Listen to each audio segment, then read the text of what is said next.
Darling. ఏం వాగుతున్నావురా? Darling ఎవరు? ఇంకెవరు? నువ్వే.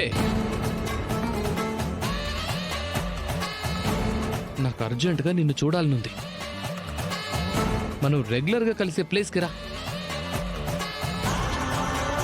ఎప్పట్లాగే మనం ఐస్ క్రీమ్ షేర్ చేసుకుని తిందాం. పిచ్చి పిచ్చిగా వాగకు. అవును బంగారం, నువ్వంటే నాకు పిచ్చి. ఏంటి, ఈసారి బిల్లు నువ్వు పే చేస్తావా? అలాగే, నువ్వెలా అంటే అలా. రే, నువ్వెవరితో మాట్లాడుతున్నావో తెలుసుకుని మాట్లాడు. నువ్వు నేను చెప్పిన చోటుకి రాకపోతే వీడియోలు ఎక్కడికి వెళ్లాలో అక్కడికే వెళ్ళిపోతాయి. రామలక్ష్మి చాప్టర్ క్లోజ్ అవుతుంది.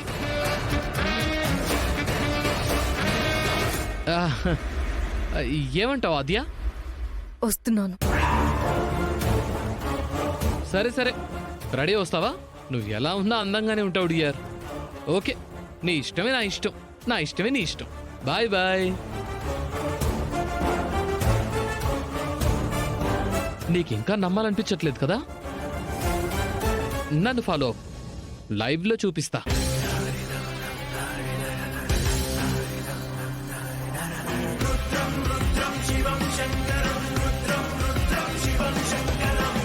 రా బ్రదర్.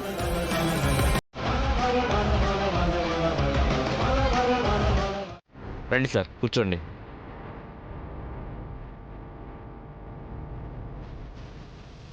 ఏం కావాలి సార్? ఆలోచించడానికి కొంచెం టైం కావాలి.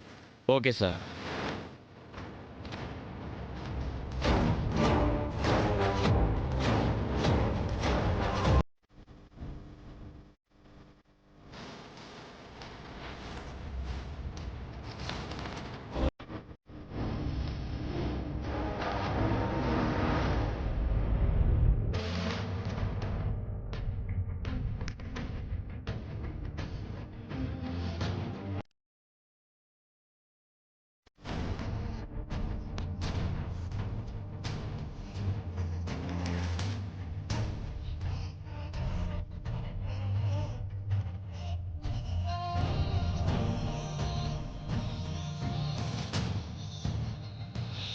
Okay okay.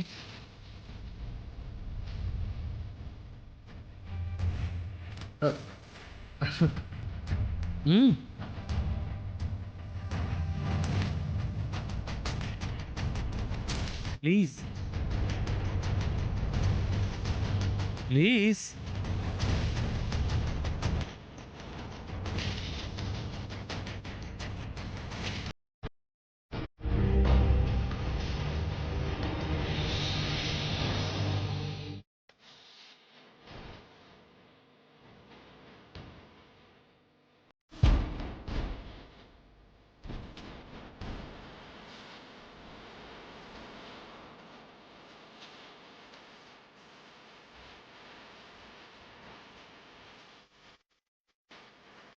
Hello bro. Sir, ఇక్కడ ఇద్దరం కూర్చొని ఉన్నావు, ఏం కావాలని అడగవా? ఇందాక నుంచి ఏం కావాలని అడుగుతూనే ఉన్నా కదా సార్. నన్ను అడిగావు, తన్ను అడగలేదు కదా. ఏం కావాలి డియర్? పీస్ ఆఫ్ మైండ్ కావాలి. అది ఇక్కడ దొరకదులే కానీ ఒక ఐస్ క్రీమ్ తీసుకురా. అలాగే సార్. హలో హలో సార్, రెండు ఐస్ క్రీమ్స్. Okay sir.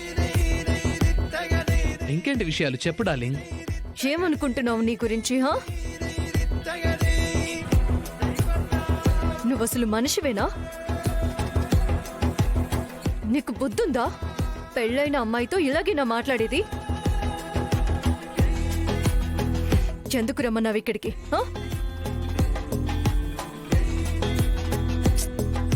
చెప్పు, ఎందుకు రమ్మన్నావు ఇక్కడికి? సారీ,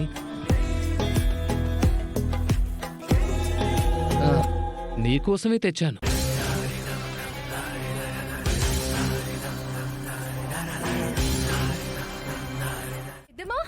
పెద్దమ్మా, ఏమైంది ఆద్య? పెద్దమ్మా, రామా సౌర్యని బెయిల్ మీద బయటికి తీసుకొచ్చింది. అవునా? ఇదిగో లైన్లో ఉంది, మాట్లాడు. రామా, అమ్మా, మీ అల్లుడు గారు బయటకు వచ్చేసారమ్మా. మంచిది.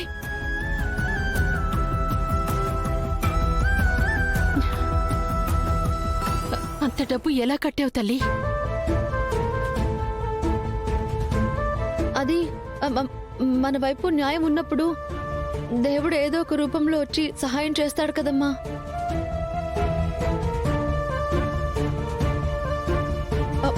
ఇక్కడ ఏమైందో ఏంటో అంటూ మా గురించి ఆలోచిస్తూ మీరు బాధపడుతూ ఉంటారని మీతో మాట్లాడాలి అనిపించింది.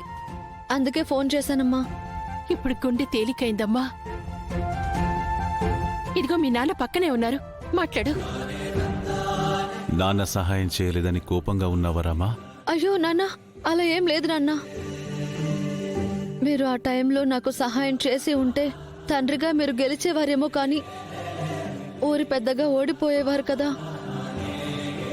కానీ నువ్వు నమ్మిన సిద్ధాంతాన్ని వదిలిపెట్టలేదు. మీ మీద నాకు గౌరవం ఇంకా పెరిగింది నాన్న. వయసులో చిన్నదానిపైనా నన్ను బాగా అర్థం చేసుకున్నావు తల్లి. నేను మీ కూతుర్నే కదా నాన్న. నాకు సమస్య వచ్చినందుకు నన్ను ఆదుకోలేక, ఇటు నిన్ను నువ్వు కోల్పోలేక, మధ్యలో నువ్వెంత నలిగిపోయి ఉంటావోనని నేను అర్థం చేసుకోగలను. ఊరి పెద్దగానే కాదు, తండ్రిగా కూడా గెలిచానమ్మా.